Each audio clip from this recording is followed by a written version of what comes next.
Hello friends, welcome back to my channel. आज का word है इम्पथी। इम्पथी का हिंदी में अर्थ होता है सहानुभूति, किसी के भावनाओं को समझने की क्षमता। जब आप किसी की प्रॉब्लम को सिर्फ सुनते नहीं बल्कि उसकी सिचुएशन को दिल से समझते हो, तब यूज होता है इम्पथी। इम्पथी का मतलब किसी दूसरे इंसान की फीलिंग्स को समझना और महसूस करना।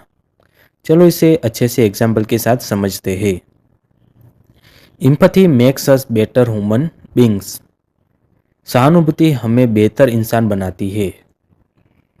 She saw empathy to the poor man. उसने गरीब व्यक्ति के प्रति सहानुभूति दिखाई। Empathy builds strong relationship. सहानुभूति मजबूत रिश्ते बनाती है। सो फ्रेंड्स, आज का वर्ड था empathy। अब आप कमेंट में लिखो आई अंडरस्टैंड अदर फीलिंग्स। मिलते हैं नेक्स्ट न्यू वर्ड के साथ। चैनल को लाइक करें, शेयर करें और सब्सक्राइब करें। धन्यवाद।